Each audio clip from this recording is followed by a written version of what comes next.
The News Day continues here on One News Now. I'm Sean Yao. President Duterte is unbothered by the International Criminal Court's move to investigate his anti-drug campaign.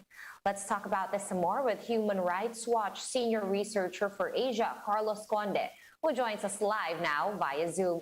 Good afternoon, Carlos. First off, it is not the first time that the ICC has tried to look into the Philippine drug war, which we know as Oplan Tokhang. Now, how do you see this new development? A formal probe apparently now in play. Oh, this is a very, very important milestone, in fact, for the country. This is a very, very important move by the ICC to try to look into the killings related to the drug war, and I think more crucially, even beyond the drug war. In fact, the ICC says that it's going to look into killings in Davao City from 2011 to 2016. So this is quite an important step by the ICC, and the Duterte administration needs to be concerned by this, and apparently it is. But this is a time for reckoning for all those human rights violations that have happened since 2016. Right. I want you to put that into context for us, Carlos, because at the moment and for, since the beginning and until this moment, Malacanang remains very much unfazed. They have vowed not to cooperate with this investigation, even going as far as to threaten to not let the investigators into, or the prosecutors into the country. So how challenging will this all be in preventing the ICC probe? I mean, can they successfully prevent this probe from happening? Well, Malacanang and this administration has said that from the very beginning, and not just to the ICC, but to any international body that has tried to look into what's happening in the Philippines. They always say, we're not going to cooperate, we're not going to welcome any of these people from coming in. But, it can still do that, but it won't stop the wheels of justice from the ICC to roll. I mean, it's basically the ICC has a mandate to do this, whether with the cooperation or not of the Philippine government or the people that it identified are responsible for the alleged crimes of humanity. So really, it doesn't really matter to the ICC whether Duterte and his people will cooperate in this probe or not, because the ICC has the means to do its job even without that cooperation. But can you tell us about how they can do that even without the cooperation of the palace and attached agencies? Yeah, well, they can do that by many means. I mean, keep in mind that before this announcement by the ICC, the government also did not cooperate during the preliminary examination phase of this inquiry. So, and yet it managed to, document many of these allegations. It managed to talk to hundreds of witnesses and complainants. It managed to gather more than 200 witness representations, as they call them, by many of this testimony are taken, either directly by the ICC from abroad, or there are means to do that, online through representatives, and certainly civil society organizations in the Philippines have been helpful in providing information to the ICC on this matter. All right. I guess more than all of these procedural things, it's also an image thing. How does this reflect on our government, on the Duterte administration per se? And will this have any actual effects on how Filipinos live their lives moving forward? Well, yeah, this will have an impact on the image of the Philippine government, particularly of President Duterte. I mean, let's not kid ourselves. This will be a mark on the integrity of the country as a whole. But this is how justice is done. This is how accountability moves forward. This will affect the ordinary lives of Filipinos in the way that, for instance, moving forward, they will select their leaders. I mean, we will be having an election next year, and certainly this move by the ICC will have an impact on that election, and in that way, ordinary Filipinos are affected by the action of the ICC.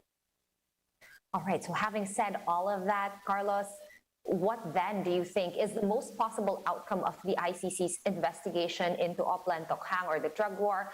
Can we expect charges? And if so, what charges would these be?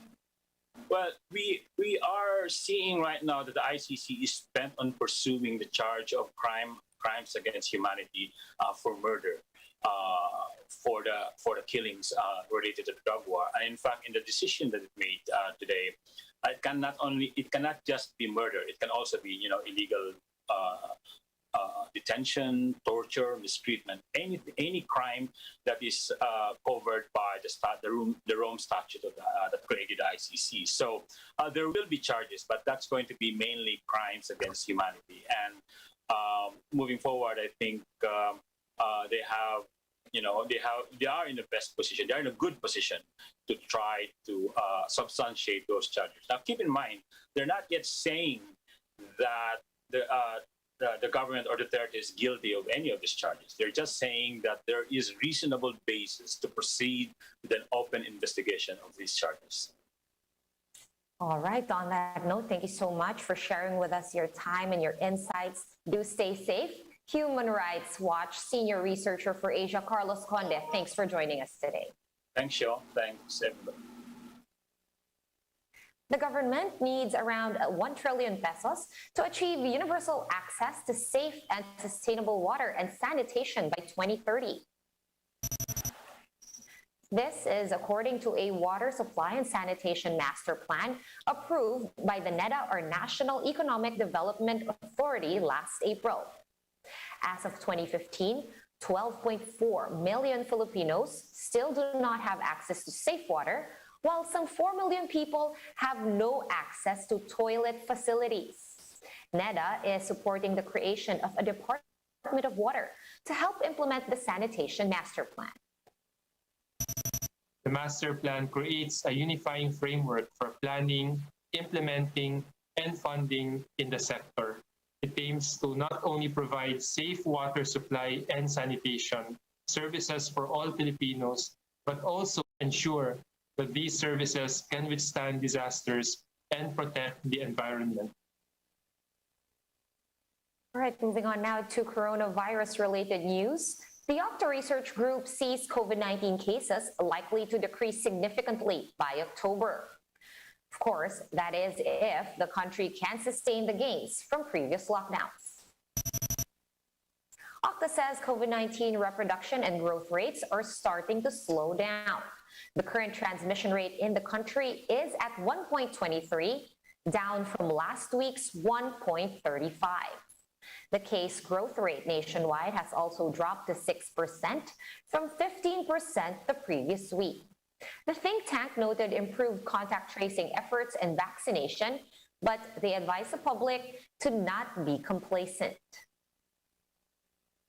We're going to pause for a quick break, but we will be back with more stories after that. Stay with us.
You're still watching One News Now. I'm Sean Yao. Two lawmakers have filed a petition for mandamus before the Supreme Court for the use of anti-parasitic drug Ivermectin. Anak Kalusugan Representative Mike Defensor and Deputy Speaker Rodante Marcoleta submitted the petition urging the Health Department and FDA to allow the manufacture, importation, and use of the drug. The two also want the FDA to issue an emergency use authorization, or EUA, to be able to use ivermectin against COVID-19. The World Health Organization and other health officials had earlier said that ivermectin is not effective against the coronavirus. The Health Department reported some 21,200 new COVID-19 cases on Thursday. 177,900 of the 2.3 million total caseload are still considered active.